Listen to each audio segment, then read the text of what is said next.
بسم اللہ الرحمن الرحیم۔ اسلام ایک آسان اور رحمت والا دین ہے۔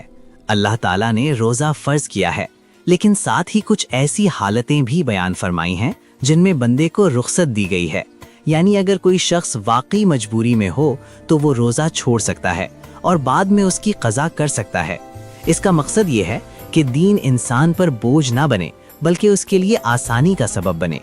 قرآن پاک میں اللہ تعالیٰ فرماتے ہیں کہ اگر کوئی بیمار ہو یا سفر میں ہو تو وہ بعد میں گنتی پوری کر لے۔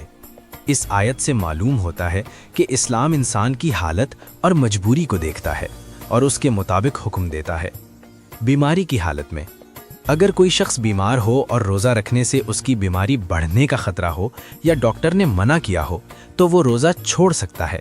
مثال کے طور پر شدید بخار، کمزوری، شوگر یا بلڈ پریشر کی خطرناک حالت، کوئی ایسی بیماری جس میں دوا یا پانی ضروری ہو۔ ایسی حالت میں روزہ چھوڑنا گناہ نہیں بلکہ بعض اوقات ضروری ہوتا ہے۔ جب صحت ٹھیک ہو جائے تو بعد میں ان روزوں کی قضا رکھنی ہوتی ہے۔ سفر کی حالت میں اگر کوئی شخص شرعی سفر پر ہو، یعنی تقریباً 78 کلومیٹر یا اس سے زیادہ کا سفر کر رہا ہو تو اسے روزہ چھوڑنے کی اجازت ہے۔ مثلاً دوسرے شہر کام کے لیے جانا، رشتہ داروں سے ملنے سفر کرنا، کسی ضروری کام کے لیے لمبا سفر۔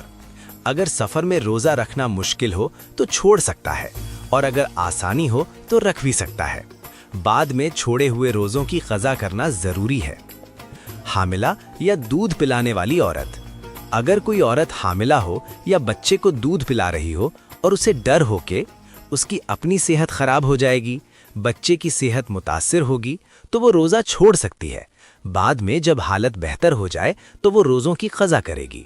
حیض اور نفاس کے دنوں میں عورتوں کو حیض یعنی ماہواری اور نفاس یعنی بچے کی پیدائش کے بعد خون آنے کے دنوں میں روزہ رکھنے کی اجازت نہیں ہوتی۔ ان دنوں میں روزہ رکھنا منع ہے۔ بعد میں ان دنوں کی قضا رکھنی ضروری ہے۔ یہ بھی اللہ تعالیٰ کی طرف سے آسانی ہے تاکہ عورت پر زیادہ بوجھ نہ پڑے۔ شدید بڑھاپا یا دائمی کمزوری اگر کوئی شخص بہت بوڑھا ہو گیا ہو یا اتنا کمزور ہو کہ روزہ رکھنا اس کے لیے ممکن ہی نہ ہو تو اس پر روزہ فرض نہیں رہتا۔ ایسی حالت میں وہ ہر روزے کے بدلے ایک مسکین کو کھانا کھلا سکتا ہے۔ اسے فدیہ کہتے ہیں۔ یہ حکم ان لوگوں کے لیے ہے جو مستقل بیمار ہوں، جن کی صحت کبھی اتنی بہتر نہ ہو کہ روزہ رکھ سکیں۔ اہم ہدایات: بلا وجہ روزہ چھوڑنا گناہ ہے۔ صرف شرعی مجبوری میں ہی روزہ چھوڑا جا سکتا ہے۔ جو روزے چھوٹ جائیں انہیں بعد میں پورا کرنا ضروری ہے۔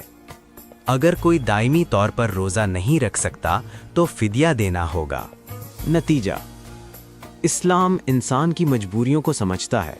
بیماری، سفر، حمل، حیض یا بڑھاپے جیسی حالتوں میں روزہ چھوڑنے کی اجازت ہے، لیکن یاد رکھنا چاہیے کہ یہ اجازت صرف ضرورت کے وقت ہے، اور جب مجبوری ختم ہو جائے تو روزوں کی قضا کرنا ضروری ہے۔